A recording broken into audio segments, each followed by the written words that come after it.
evening, everybody. Thanks for giving up your Friday evening to come down and stand in a drum shop. It's quite a mad thing to do. I haven't been and watched a drum clinic for quite a long time, and so being the other end like this on the kit sometimes is quite daunting. We played last night in Swansea, and that was in a venue. But, I don't know why. For some reason, when you do it in a drum shop, it feels, because I used to work in a drum shop, it feels quite nerve-wracking, if I'm honest. Everyone's just there staring at you. It's quite a mad thing. But thanks for coming.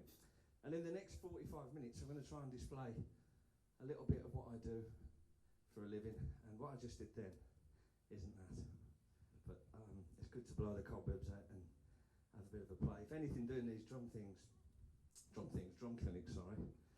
it gives me a chance to sort of express myself to drummers, because all the gigs I do, and most gigs anybody go to, obviously the room is full of not even musicians, it's just people that like music, like singers. So you have to play what's right, we have to keep it simple and play to the punters, we always say. So I'm gonna take it back a bit, and I'm gonna rein it in, and I'm gonna do the complete opposite to what I've just done. That track is a fusion thing I put together at home that is there to test me as much as anything, so I hope you enjoyed it. Next thing I want to move on and tell you about my career and what I've done so far, which I still pinch myself about every day. I'm lucky enough to have landed some great live gigs, which I'll talk to you about as we go along. But probably in the last 4 or 5 years, I got into the recording scene by chance. Everybody always asks, how do you get into the business? What do you do? Who do you talk to? And I've said every night this week that we all get opportunities if we're all really serious about what we do, and you practice hard and you become the best you can be. You'll get your shot. And I've met a few producers along the way that I've been lucky enough to be called back by once I was given a shot. So this next track is really a display of discipline and groove, sticking right on that click track. The reference to this tune when I went in to record was to stay on the click and sound programmed in some ways, which defeats the whole thing of being a live drummer, but that's the way they wanted it to feel. I'm talking about Take That. I know you're all Take That fans, lads. When I went in to do this for the new album, they said keep it solid. We want it to sound really programmed, really tight, and less is more. So I use a floor tom, this baby here. Actually, it could be that one, but I'll make my mind up when I get there.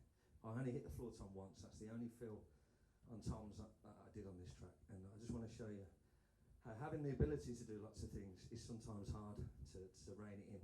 So hopefully this will display my studio discipline, and you can have a dance if you want. If there's any girls in the room, you'll like this tape actually.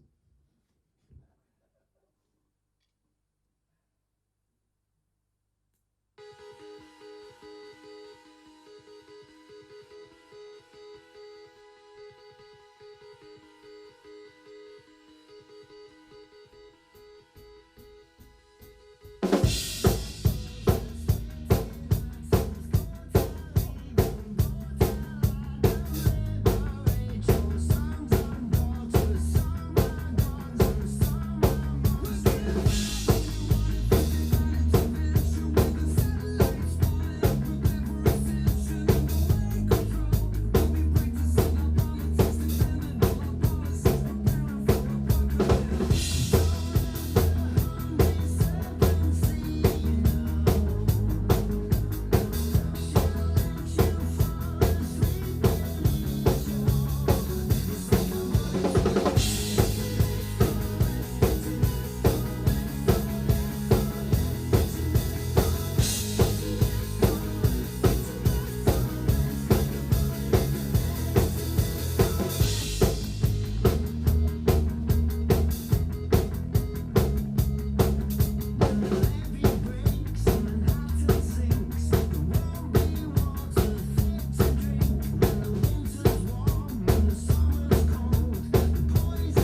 discipline. It's really hard, you know, because when you get into a song and it's driving and it sounds great in headphones, and the toms are there, you just want to go for it, you know.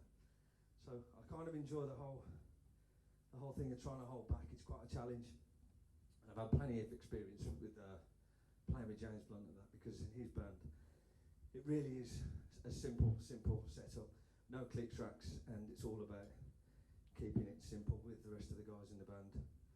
And sometimes that's harder than flying around the kit and doing lots of stuff, in my opinion. I'm going to talk to you about my setup, because it's what I have to do, and I think it's so important. I can't emphasise how much the sound of your kit matters. We all spend money on drums and cymbals, and I don't like to say, but I have seen some fabulous looking kits that sound terrible. So I think if you spend money on gear, it's worth making sure you can tune and use the right heads for whatever gig you're doing or sound.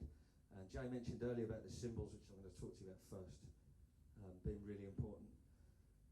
I can hear a bad cymbal a mile off. I don't know about you guys, but I think cymbals, snare, kick, the things that you need to spend money on. They're the main things you hear in a song.